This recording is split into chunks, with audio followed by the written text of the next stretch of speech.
بسم اللہ الرحمن الرحیم ان هذه امتکم امتا واحدہ وقال النبی صلی اللہ علیہ وسلم المسلم کجسد واحد صدق اللہ العظیم۔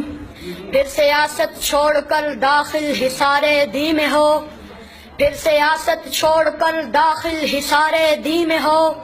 ملک و دولت ہے فقط حفظ حرم کا ایک ثمر، ایک ہوں مسلم حرم کی پاسبانی کے لیے، نیل کے ساحل سے لے کر تاب خاکے کاشغر۔ صدر محترم ذی وقار مہمان خصوصی اور معزز سامعین کرام، یہ بات روز روشن کی طرح آیا ہے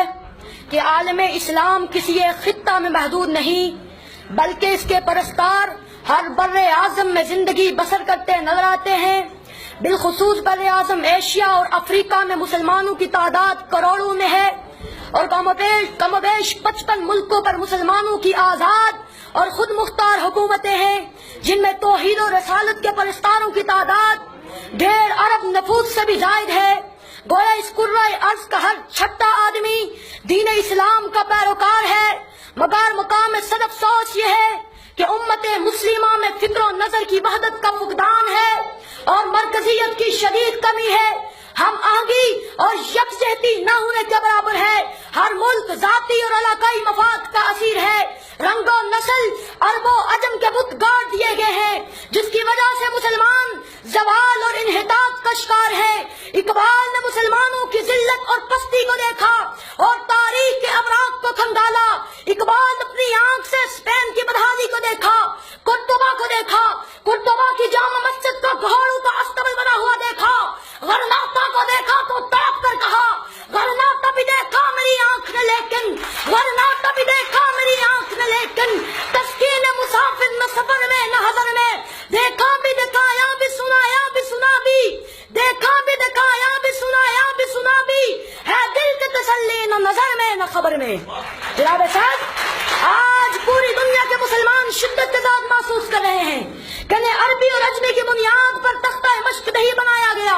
ان کے خلاف لسانی اور علاقائی بنیادوں پر جنگ نہیں کی جا رہی، بلکہ یہ ساری فوج کشیاں، یہ بحری بیڑے، یہ گیسی کٹر، یہ فاسفورس بموں کی برسات، یہ گوانتانامو بے اور ابو غریب جیل کی سزائیں صرف اور صرف اس لیے ہے کہ ہم مسلمان ہیں اور لا الہ الا اللہ پڑھنے والے ہیں۔ مسلمانوں کو غلام بنانے کے لیے یہ سب کچھ کیا جا رہا ہے، لیکن مسلمان مزاحمت کرتے ہوئے کہتے ہیں ہری ہے شاخ تمنا ابھی جلی تو نہیں، دبی ہے آگے جگر مگر بجھی تو نہیں، جفا کی تیغ سے گردن وفا شاہ کی کٹی ہے برسر میدان مگر جھکی تو نہیں۔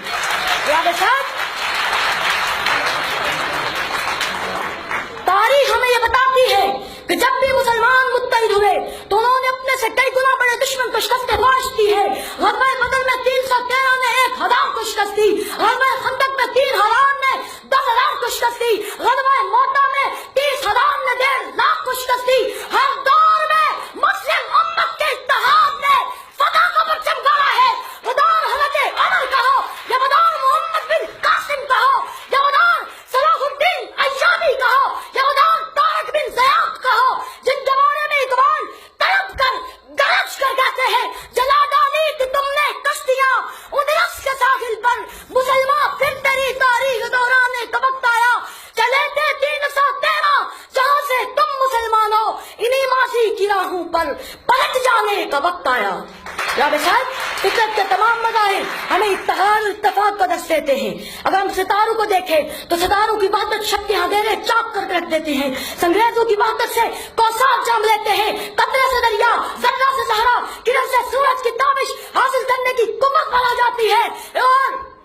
پاؤں کی طاقت سے یہ بات ثابت کی جا سکتی ہے یہ عظمت باطل دھوکہ ہے، یہ صدمت کافر کچھ بھی نہیں، مٹی کے کھلونے ہیں سارے، یہ کفر کا لشکر کچھ بھی نہیں، اللہ کو ڈرنے والوں کو طاقت سے ڈرانا مشکل ہے، جب خوف خدا ہو دل میں اگر پھر کسرا و کیسر کچھ بھی نہیں، وما علینا الا البلاغ۔